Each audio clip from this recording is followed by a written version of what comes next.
Olá, começa agora mais uma Academia. Hoje a gente vai entender melhor o que é a medida cautelar pessoal. Quem apresenta o estudo é o mestre em Direito, Rodrigo Capês.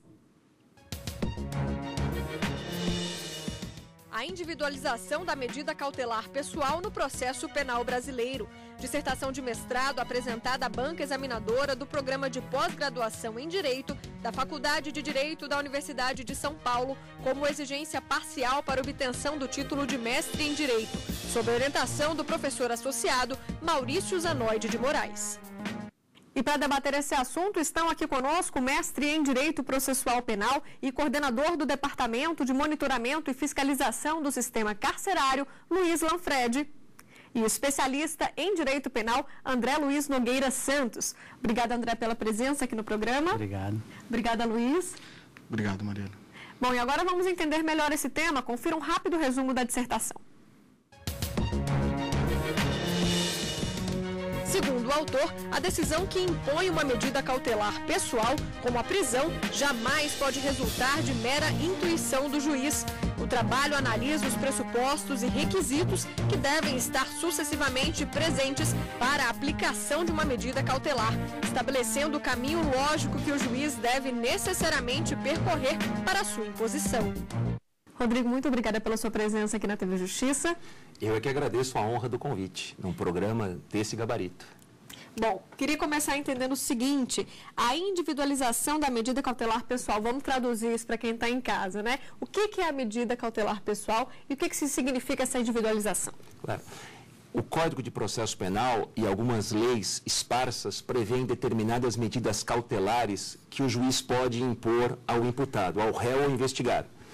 Essas medidas cautelares, elas visam resguardar os meios do processo, por exemplo, resguardar a investigação ou a instrução criminal, preservando a genuinidade da obtenção da prova, ou podem resguardar também os fins do processo, como cautela final, para assegurar a aplicação da lei penal. E, finalmente, essas medidas também podem visar defesa social, proteger a ordem pública. E o juiz, então, deve percorrer um caminho lógico para chegar à medida cautelar que deverá ser concretamente aplicada a um imputado, a um réu ou a um investigado. E o que te motivou a estudar esse tema? Na verdade, eu sou juiz criminal há mais de 20 anos. E isso era o dia a dia, aliás, é o dia a dia do magistrado criminal.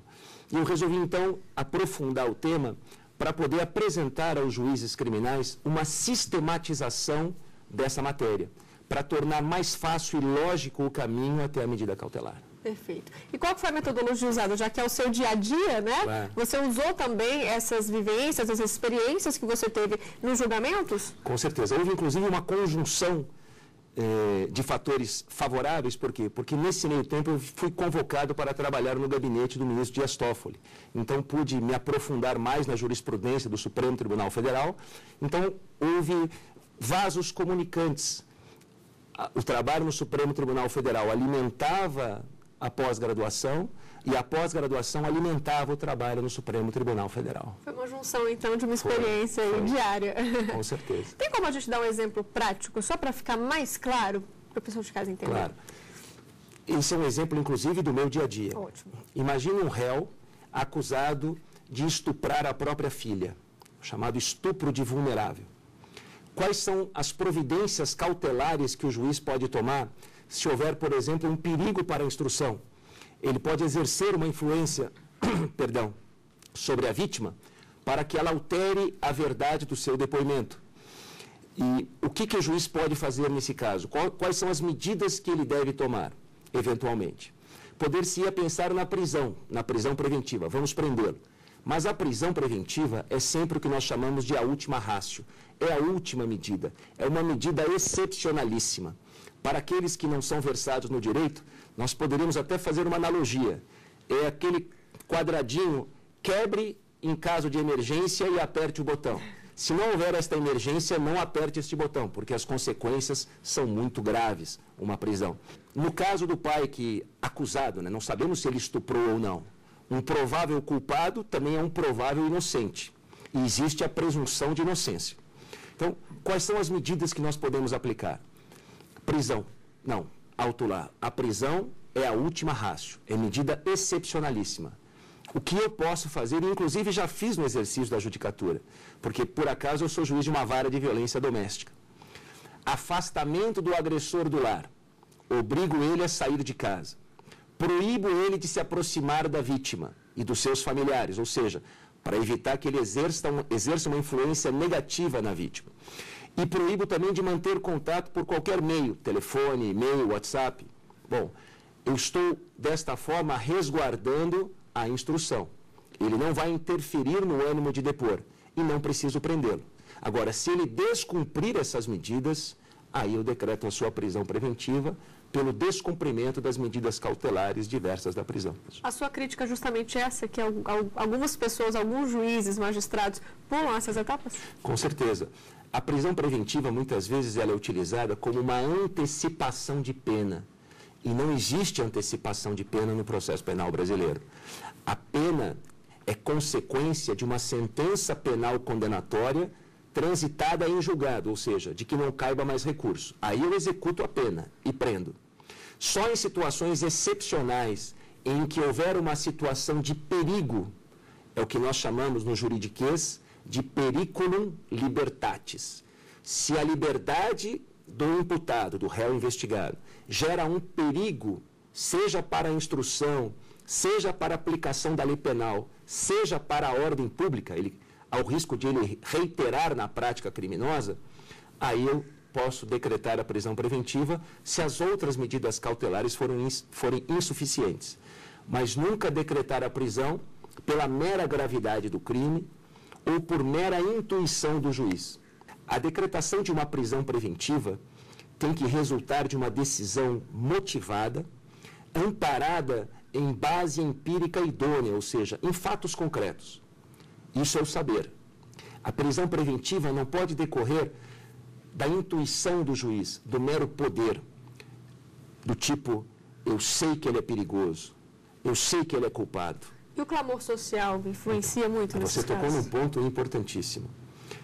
O clamor social jamais pode ser fundamento para a decretação de prisão preventiva. O Supremo tem jurisprudência pacífica nesse sentido.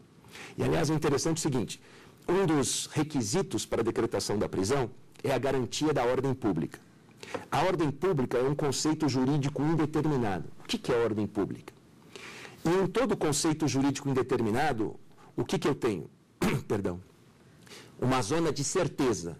Eu sei que isto ofende a ordem pública. Certeza positiva. Uma zona de certeza negativa. Eu sei que isto não ofende a ordem pública.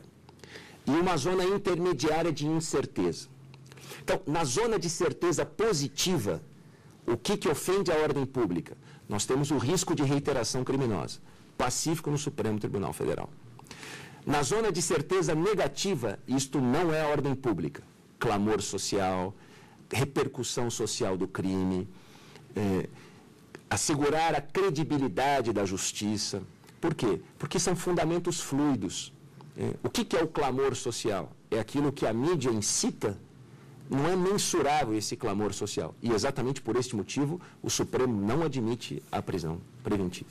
Rodrigo, você indicou para a gente alguns livros que foram usados, né, na realização dessa dissertação. A gente separou, então, 3. Vamos conferir agora quais são. Presunção de Inocência no Processo Penal Brasileiro, de Maurício Zanoide de Moraes, editora Lumen Juris.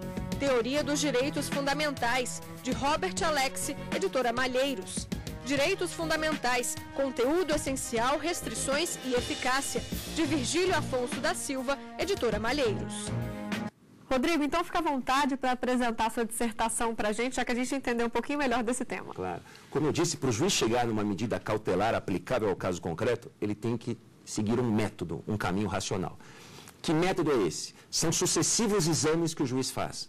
O primeiro exame é o de legalidade. O juiz só pode aplicar uma medida que esteja prevista em lei. Há o princípio da taxatividade. O juiz não pode inventar e aplicar uma medida não prevista em lei. O segundo exame é o da justificação teleológica ou constitucional. O que é isso? A prisão ou a medida cautelar tem que atender a um fim constitucionalmente legítimo. Se o fim for inadmissível, a medida também será inadmissível. Exemplo, a Constituição assegura ao réu o direito ao silêncio, ou seja, dá a ele o privilégio contra a autoincriminação. Se eu prendê-lo para forçá-lo a colaborar ou a confessar, este é um fim inadmissível, logo a prisão será inconstitucional. Então, legalidade, justificação constitucional. Em seguida, ao exame da motivação.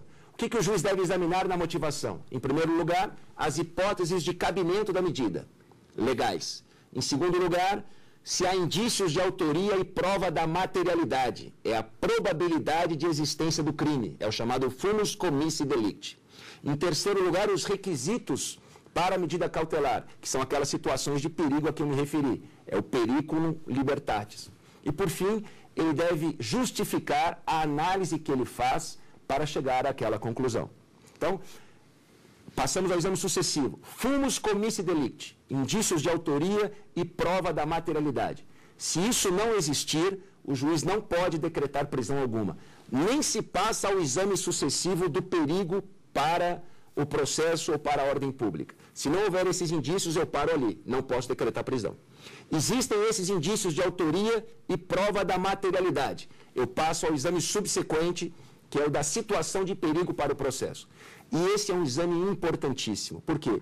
Se eu não diagnosticar bem qual é a situação de perigo que eu preciso debelar, eu não vou saber que medida eu devo aplicar para aquele caso.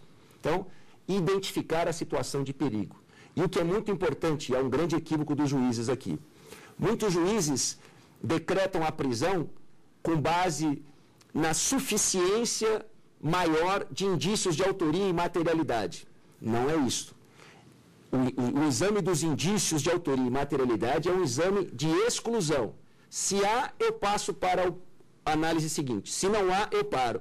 Eu não posso medir o periculum libertatis pela régua do fumus commissi delicti. O que quer dizer isso? Trocando em miúdos. Pode haver um alto grau de probabilidade de autoria e materialidade e não haver risco nenhum para o processo ou para a ordem pública. Percebe? Então, é só um exame eliminatório. Não há indícios de autoria e materialidade, paro ali. Se há, exame subsequente. Identifiquei a situação de perigo, diagnostiquei. Como eu vou chegar à medida concretamente aplicável? Agora sim, pelo exame da proporcionalidade.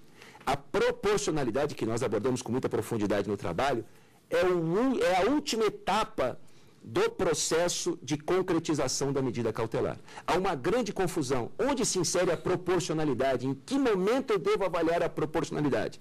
No último momento. E o que é a proporcionalidade? É um exame de adequação, 1, necessidade, 2, e proporcionalidade em sentido estrito. O que é adequação? Aquela medida é apta para atingir o fim almejado? Então, se a situação de perigo é o risco de fuga, proibi-lo de se aproximar de determinada pessoa tem a ver ou não tem? Então, o juiz tem que fazer esse exame, se há relação de pertinência. Existe. Exame seguinte. Necessidade. Existem outras medidas que atingem o mesmo fim, mas com menos invasividade, menos lesivas. Se houver, aquela medida não pode ser aplicada. Tem que pegar uma outra menos invasiva, desde que atinja o mesmo fim. E, por fim, a proporcionalidade em sentido estrito, que é o quê? É um exame de custo-benefício. O sacrifício que eu estou impondo é justificado pelo fim? Se não houver essa relação de proporção, agora sim, de ponderação, é só na última etapa que entra a ponderação de interesses em conflito, a medida poderá ser desproporcional. Foi uma verdadeira aula. Muito obrigada, Rodrigo, pelas suas explicações. A gente faz agora uma rápida pausa. No próximo bloco, vamos debater esse assunto aqui tão interessante na academia. Não sai daí.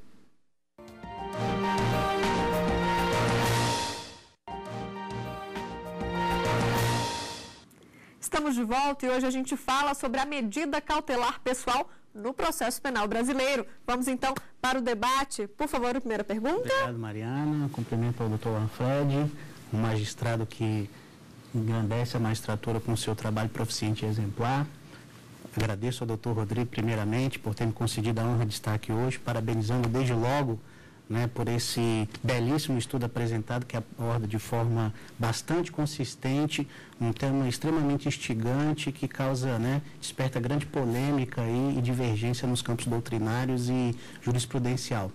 E a primeira pergunta que eu faço, né, está relacionada basicamente à Constituição, ao artigo 53, parágrafo 2º, que trata ali das vedações, né, à prisão provisória do parlamentar, né, após a sua diplomação, que na verdade ele só pode ser preso salvo, né, prisão em flagrante por crime inafiançável. Então, após a sua diplomação, ele não pode sofrer nenhum tipo de prisão provisória. Né? Eu acho que no nosso cenário político atual, acho que é interesse dos nossos telespectadores saber se os parlamentares podem sofrer qualquer tipo de medida cautelar diversa da prisão. Essa então é a pergunta que eu faço ao doutor. André, obrigado pelas palavras elogiosas. É um dos assessores que mais domina a jurisprudência do Supremo Tribunal Federal. A pergunta é muito pertinente. A Constituição Federal veda a prisão preventiva, prisão temporária, ou seja, a prisão cautelar de parlamentar. Essa regra vale para senadores e deputados, mas também vale para deputados estaduais e distritais, porque a Constituição também concede essa imunidade formal. Poder-se-ia argumentar que se é vedado o mais, que é a prisão cautelar, estaria vedado o menos, que são as medidas cautelares diversas da prisão. Mas nós sustentamos que é plenamente factível e possível, constitucionalmente, a imposição de medidas cautelares diversas da prisão. Até porque o mandato parlamentar não pode ser salvaguarda para a prática de atos ilícitos, como, fazendo uma analogia com uma frase clássica do ministro Celso de Mello. Então, é possível a imposição de medidas cautelares diversas da prisão, com uma única consequência. No caso de descumprimento, não será possível decretar a prisão preventiva, sanção pelo descumprimento de medida cautelar. Então, eu posso impor ao parlamentar a proibição de manter contato com determinadas pessoas, a proibição de frequentar determinados lugares, por exemplo. Me permite um complemento da pergunta, já que é possível a decretação dessas medidas cautelares, nós podemos, dentre essas medidas cautelares, afastar o parlamentar, né, utilizando essa medida, das suas funções do mandato eletivo, que na verdade, né, conflita de alguma maneira, ao meu ver, com a soberania da vontade do popular, que a rigor deve ser sempre prestigiada e né, observada? Olha, essa pergunta é importantíssima pelo seguinte: a Constituição, o Código de Processo Penal italiano, por exemplo, e francês vedam o afastamento de titular de mandato eletivo. Não pode ser afastado das funções. O Tribunal Constitucional Português também vedou o afastamento de parlamentar do exercício da função. Mas eu entendo que é cabível, sim, mais uma vez, porque o mandato parlamentar não pode ser utilizado como uma salvaguarda para a prática de ilícitos penais. Mas nós temos duas questões. A primeira, artigo 15 da Constituição. Artigo 15 diz que só haverá perda ou suspensão de mandato de direitos políticos no caso de condenação criminal transitada em julgado. Logo, como eu posso impor uma medida cautelar se a Constituição diz isso, condenação transitada em julgado? Mas a Constituição também diz que cabe a perda ou suspensão nos casos de improbidade. Então, o que nós sustentamos no trabalho? Se o crime, embora não haja sentença criminal transitada em julgado, também se revestir de características de improbidade administrativa, será possível o afastamento cautelar do parlamentar, porque haverá suporte constitucional. Porque, senão, eu vou esbarrar na primeira vedação, artigo 15, inciso 3º, que é a ausência de condenação criminal transitada em julgado. Perfeito. Luiz? Mariana, é uma alegria participar desse prestigioso programa, dividir essa bancada com meu querido amigo, professor André, e principalmente estar aqui debatendo um tema tão caro para a nossa comunidade jurídica, que é o tema das cautelares pessoais no processo penal, e isso à raiz, à luz de um trabalho magnífico do notável juiz paulista Rodrigo Capês. Né? Agradecendo, portanto, a oportunidade de estar aqui e já apresentando ao nosso mestre Rodrigo Capês uma pergunta: se existe poder geral de cautela no processo penal. Dr. Lanfredi, obrigado pelas elogiosas referências. Dr. Lanfredi é uma referência em sistema carcerário no Brasil. Aliás, nós temos um grande problema hoje, que é a superlotação das prisões. Hoje, 41% dos presos são provisórios, ou seja, de cada 100 presos, 41 aguardam uma sentença, e há estados em que esse patamar chega a 70%. De cada 10 presos, 100 presos, 70 são presos provisórios. Uma situação dramática, o ministro Lewandowski está muito atento a essa situação e o doutor Lanfredi tem auxiliado o ministro Lewandowski nessa cruzada, que é uma verdadeira cruzada, não é? Poder geral de cautela. Diante do princípio da taxatividade, o juiz só pode impor as medidas legalmente previstas. Não existe no processo penal o poder geral de cautela que existe no processo civil, em que o juiz do processo civil pode impor outras medidas, ainda que não previstas em lei, desde que adequadas para aquela situação. Então, no processo penal, legalidade estrita, lidamos com o direito de liberdade, não há poder geral de cautela para a imposição de medidas cautelares. Podemos dizer que essa seria uma consequência perniciosa de uma teoria geral do processo que tanto é trabalhada na comunidade jurídica e ainda domina muitas das estruturas do processo penal? Com certeza. Existe uma suposta raiz comum da teoria geral do processo, que seria a matriz do processo penal e do processo civil. Só que há uma confusão de conceitos entre processo civil e processo penal. Por exemplo, no processo civil, nós temos o fumus boni iuris, como a verossimilhança do direito invocado para a concessão de uma tutela cautelar. No processo penal não se fala em fumus boni iuris, é fumus comissi delicti, é a probabilidade de existência do crime. No processo civil se fala em periculum in mora, que é o risco decorrente da tardança no encerramento do processo, que pode levar à inefetividade da prestação jurisdicional. No processo penal nós falamos em periculum libertatis, que é a situação de perigo gerada pelo estado de liberdade do imputado. Então, inclusive há autores de processo penal que confundem, que ainda se referem a fumus boni iuris e a periculum in mora. E da mesma forma o poder geral de cautela. É uma transposição indevida por processo penal do processo civil. Professor Rodrigo, até aproveitando a citação do ministro Ricardo Lewandowski, que vem estabelecendo uma cruzada ao que ele chama de cultura do encarceramento.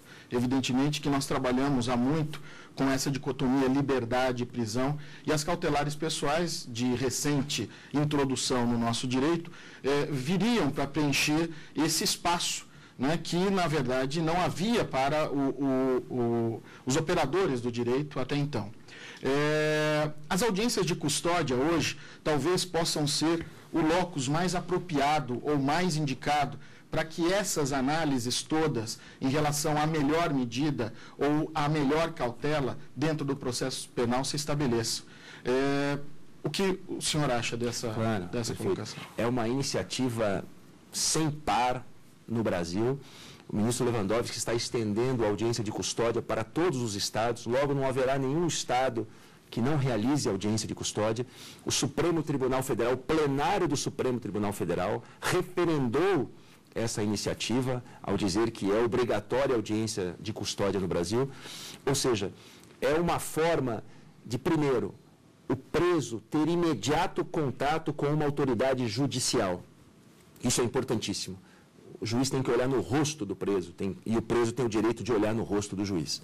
E, em segundo lugar, essa audiência de custódia é o local apropriado, como o senhor bem colocou, para que o juiz individualize a medida cautelar a ser aplicada naquele caso.